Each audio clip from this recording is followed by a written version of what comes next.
Bismillahirrahmanirrahim. Assalamualaikum warahmatullahi wabarakatuh. Syukur alhamdulillah kita masih diberikan kesempatan dan dipertemukan kembali di channel ini.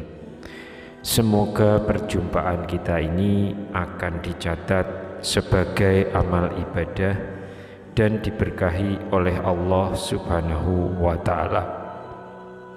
Selawat serta salam tak lupa selalu dan tetap tercurahkan kepada Rasulullah Muhammad sallallahu alaihi wasallam, juga kepada keluarga, sahabat dan orang-orang yang mengikuti beliau hingga hari kiamat. Allahumma sholli ala sayyidina Muhammad wa ala ali sayyidina Muhammad. Harapan dan doa saya untuk sahabat-sahabat semua, semoga Allah selalu memberikan kesehatan lahir maupun batin, dilapangkan rezekinya, dimudahkan dalam segala urusan, dipanjangkan umurnya, dan dijaga setiap waktunya selalu dalam kebaikan, baik di dunia, baik di akhirat. Amin ya Rabbal Alamin.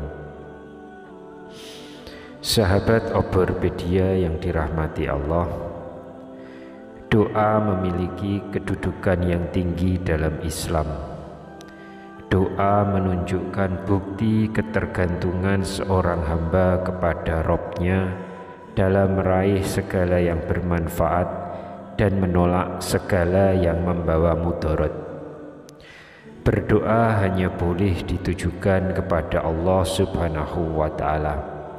Jadi orang yang berdoa kepada selain Allah berarti sombong dalam peribadatan kepadanya, dan kesombongan dalam beribadah menyebabkan pelakunya akan masuk neraka.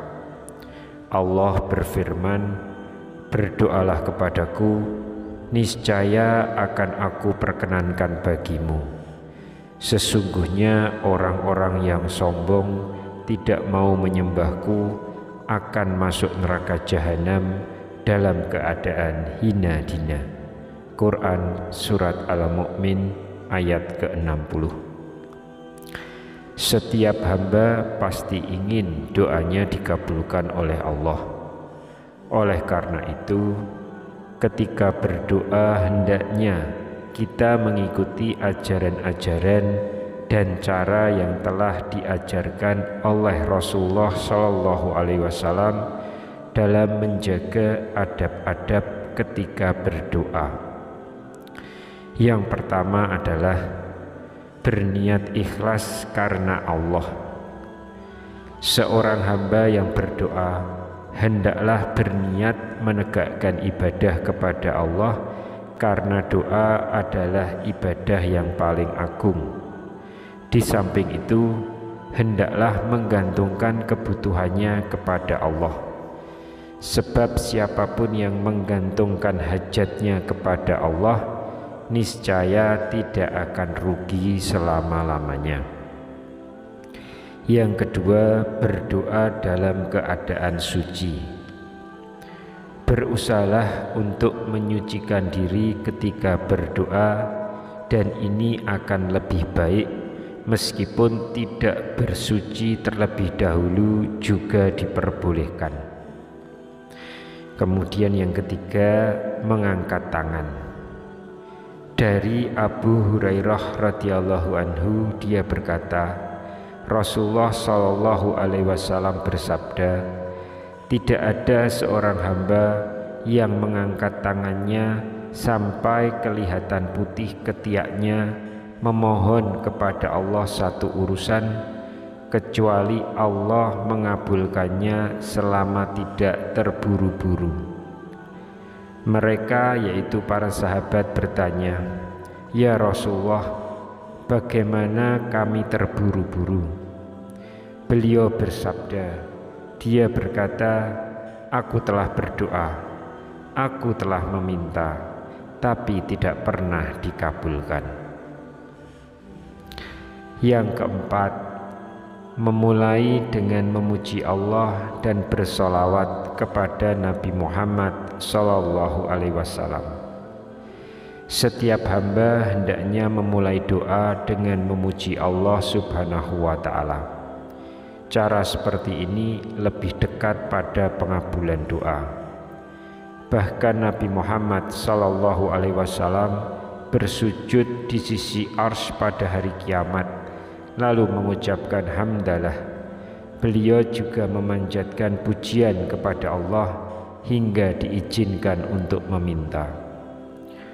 Rasulullah pernah mendengar seorang laki-laki berdoa dalam sholat, tapi tidak mengagungkan Allah dan tidak bersolawat kepada Nabi Shallallahu Alaihi Wasallam. Lalu Rasulullah Shallallahu Alaihi Wasallam bersabda, orang ini terburu-buru. Kemudian beliau memanggilnya dan bersabda, jika salah seorang dari kalian berdoa, hendaklah memulainya dengan mengucapkan hamdalah serta puja dan puji kepada Allah, lalu bersolawat kepada Nabi Shallallahu Alaihi Wasallam. Barulah setelah itu dia meminta apa yang diinginkan. Hadis riwayat Tirmizi nomor 3477 dinyatakan sahih oleh Fudallah bin Ubaid. Yang kelima, hendaklah memulai doa untuk diri sendiri. Di dalam Al-Quran terdapat isyarat tentang berdoa untuk diri sendiri. Bismillahirrahmanirrahim. Rabbi firli wali walidayya waliman dakhala baitiya mu'minau walil mu'minina wal mu'minat wala tazidiz zalimina illa tabara. Ya Tuhanku, ampunilah aku, ibu ayahku, dan siapapun yang memasuki rumahku dengan beriman, dan semua orang yang beriman laki-laki dan perempuan. Dan janganlah engkau tambahkan bagi orang-orang yang zalim itu selain kehancuran. Quran Surat Nuh ayat ke-28. Kemudian yang keenam, bersungguh-sungguhlah dalam berdoa. Janganlah seseorang ragu dalam berdoa atau mengucapkan pengecualian seperti jika engkau berkehendak ya Allah. Namun hendaklah bersungguh-sungguh dalam berdoa, karena Nabi Shallallahu Alaihi Wasallam bersabda, janganlah salah seorang dari kalian berkata, ya Allah, ampunilah aku jika engkau berkehendak. Ya Allah, berilah aku rahmat jika engkau berkehendak. Hendaklah dia bersungguh-sungguh ketika meminta, karena tidak ada yang dapat memaksakan sesuatu kepada Allah. Hadis riwayat Bukhari nomor 6339 dan Muslim nomor 2679. Yang ketujuh, menghadirkan hati dan meyakini doanya dikabulkan. Ketika kita berdoa, hendaklah menghadirkan hati dan memusatkan pikiran. Janganlah kita berdoa dengan lisan, sementara hati dan pikiran entah kemana. Sebab berdoa dengan cara seperti itu tidak akan dikabulkan Allah, kecuali Allah ridho tentunya, karena diterima atau tidaknya doa kita adalah prerogatif Allah. Tapi apakah kita sudah termasuk orang-orang yang masuk kategori manusia yang pasti mendapatkan ridho dari Allah? Jika kita belum yakin, maka alangkah lebih baik kita mengikuti cara berdoa dari umat-umat terbaik di agama Islam. Allah berfirman, dan apabila hamba-hambaku bertanya kepadamu Muhammad tentang aku, maka sesungguhnya aku dekat. Aku kabulkan permohonan orang yang berdoa apabila dia berdoa kepadaku. Hendaklah mereka itu memenuhi perintahku dan beriman kepadaku, agar mereka memperoleh kebenaran. Quran Surat Al-Baqarah ayat 186. Mengenai hal tersebut, Abu Hurairah radhiyallahu anhu menyampaikan bahwa Rasulullah shallallahu alaihi wasallam bersabda, "Berdoalah kepada Allah sementara meyakini doa kalian dikabulkan. Ketahuilah, sesungguhnya Allah tidak akan mengabulkan doa dari hati yang lalai dan lengah." Hadis riwayat Tirmizi nomor 3479. Seorang hamba wajib membenarkan janji Allah karena Allah tidak akan mengingkari apa yang telah dijanjikan. Setiap mukmin wajib mengetahui bahwa dia tidak mendapatkan dari doanya melainkan kebaikan. Kemudian yang kedelapan, tidak berdoa untuk suatu dosa dan memutus tali silaturahmi. Doa untuk kejelekan, perbuatan dosa, atau memutus tali silaturahmi tidak akan dikabulkan oleh Allah, sebagaimana dijelaskan dalam sebuah hadis dari Jabir berkata, "Aku mendengar Rasulullah Shallallahu Alaihi Wasallam bersabda, tidaklah seseorang berdoa melainkan Allah mengabulkan apa yang diminta atau mencegah darinya keburukan yang setara dengan permintaannya, selama tidak meminta suatu dosa atau memutuskan tali silaturahmi." Hadis riwayat Tirmizi nomor 3381. Yang kesembilan, tidak tergesa-gesa dalam meminta pengabulan doa. Terburu-buru meminta pengabulan doa dilarang, bahkan dapat menghalangi pengabulannya. Sebaliknya, seseorang tidak boleh berputus asa dalam berdoa. Rasulullah Shallallahu Alaihi Wasallam bersabda, "Doa salah seorang dari kalian dikabulkan selama tidak terburu-buru." Dia berkata, "Aku sudah berdoa, tapi tidak dikabulkan bagiku." Hadis riwayat Bukhari nomor 6340 dan Muslim nomor 2735. Yang ke-10, memperbanyak doa dan menggunakan bahasa yang singkat. Allah lebih mencintai hambanya yang sering berdoa dan meminta dibandingkan yang jarang meminta. Apabila seorang hamba menginginkan sesuatu, hendaklah memperbanyak berdoa. Nabi Shallallahu Alaihi Wasallam bersabda, sebagaimana diriwayatkan oleh Tirmizi dan Hakim, "Doa bermanfaat bagi yang sudah terjadi atau yang belum terjadi. Oleh karena itu, hendaklah kalian banyak berdoa, wahai hamba-hamba Allah." Hendaklah kita juga berdoa dengan doa maksur, yaitu yang berasal dari Nabi Shallallahu Alaihi Wasallam, karena di dalamnya terkumpul kebaikan dunia dan akhirat. Nabi Shallallahu Alaihi Wasallam menyukai kata-kata singkat dan padat dalam berdoa. Dari Aisyah radhiyallahu anha, dia berkata, Rasulullah Shallallahu Alaihi Wasallam menyukai kalimat doa yang singkat dan padat serta meninggalkan selainnya. Hadis riwayat Abu Dawud nomor 1482 disahihkan oleh Albani. Yang terakhir yaitu yang ke-11, dianjurkan kita berdoa dengan memperhatikan waktu-waktu yang mustajab. Waktu-waktu kapan itu? Yang pertama yaitu berdoalah di hari Jumat. Abdurrahman Al-A'raj pernah mendengar Abu Hurairah radhiyallahu anhu berkata, Rasulullah Shallallahu Alaihi Wasallam bersabda, sebaik-baik hari yang ada di dunia adalah hari Jumat. Pada hari itulah Adam diciptakan, dimasukkan ke dalam surga dan dikeluarkan dari surga.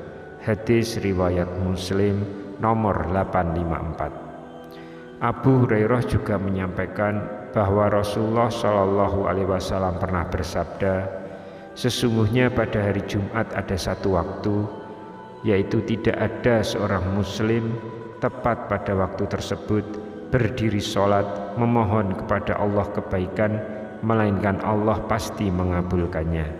Hadis riwayat Muslim nomor 852. Waktu mustajab yang kedua yaitu doa di sepertiga malam. Dari Abu Hurairah radhiyallahu anhu bahwasanya Rasulullah shallallahu alaihi wasallam bersabda, Rob kami tabaraka wa ta'ala setiap malam turun ke langit dunia ketika tersisa waktu sepertiga malam terakhir. Dia berfirman, siapa yang berdoa kepadaku, niscaya aku akan mengabulkannya. Siapa yang meminta kepadaku, niscaya aku akan memberinya. Dan siapa yang memohon ampunan kepadaku, niscaya aku akan mengampuninya. Hadis riwayat Bukhari nomor 1145 dan Muslim nomor 758. Waktu mustajab yang ketiga, berdoalah sewaktu sujud. Allah mengabulkan doa orang yang bersujud kepadanya seperti hadis berikut. Dari Abu Hurairah bahwasanya Rasulullah Shallallahu alaihi wasallam bersabda, kedekatan antara seorang hamba dan Robnya adalah ketika sujud, maka perbanyaklah doa. Hadis riwayat Muslim nomor 482. Waktu mustajab yang keempat, doa antara azan dan iqamat. Dari Anas bahwa Rasulullah Shallallahu alaihi wasallam bersabda, doa yang tidak akan ditolak adalah antara azan dan iqamat. Hadis riwayat Tirmizi nomor 3595. Waktu mustajab yang kelima, doa ketika orang berpuasa berbuka, ketika imam berlaku adil, dan saat orang terzolimi. Sahabat Oberpedia yang dirahmati Allah, salah satu kebahagiaan orang yang berpuasa adalah saat berbuka. Pada waktu itu Allah juga memberikan kebahagiaan berupa pengabulan doa, sebagaimana hadis Nabi Shallallahu alaihi wasallam. 3 golongan yang doanya tidak tertolak: orang yang berpuasa sampai berbuka, imam yang adil, dan orang yang terzolimi, yang Allah mengangkatnya sampai ke atas awan dan dibukakan 7 pintu langit. Allah berfirman, demi kemuliaanku, aku pasti akan menolongmu meskipun beberapa saat berlalu. Hadis riwayat Tirmizi nomor 3598 dan kualitas hadis ini hasan. Waktu mustajab yang keenam, doa ketika mendengar adzan dan ketika bertempur dalam peperangan. Dari Sahal bin Sa'ad berkata, Rasulullah Shallallahu alaihi wasallam bersabda, ada 2 golongan yang doanya tidak tertolak atau jarang tertolak, yaitu doa ketika mendengar adzan dan ketika berperang di saat sebagian saling menyerang sebagian lainnya. Hadis riwayat Abu Dawud nomor 2540 dan disahihkan oleh Al-Albani. Sahabat Oberpedia yang dirahmati Allah, pengabulan doa itu bisa dalam berbagai bentuk. Sebagaimana sabda Rasulullah Shallallahu alaihi wasallam, tidak ada seorang muslim yang berdoa kepada Allah bukan untuk suatu dosa dan bukan memutus silaturahmi, kecuali Allah akan mengabulkan dengan salah satu di antara 3 hal, yaitu bisa jadi Allah akan segera mengabulkan doanya, atau Allah akan menyimpannya untuk dia di akhirat, dan bisa jadi Allah akan memalingkan kejahatan darinya seperti doanya. Para sahabat berkata, kalau begitu kami memperbanyak berdoa. Nabi SAW bersabda, Allah itu lebih banyak. Hadis tersebut menjelaskan bahwa bentuk-bentuk pengabulan doa ada 3. Yang pertama, Allah mengabulkan seperti yang diminta di dunia. Yang kedua, Allah menundanya di akhirat. Yang ketiga, Allah menjauhkan bahaya darinya. Selain itu, perlu juga dipahami bahwa meskipun adab dan cara berdoa telah kita lakukan, perlu kita perhatikan juga hal-hal yang menghalangi pengabulan doa, seperti memutus silaturahmi, meminta untuk suatu dosa, terburu-buru dalam berdoa, melakukan kezaliman, dan memakan harta yang haram. Wallahu a'lam bishawab. Assalamualaikum warahmatullahi wabarakatuh.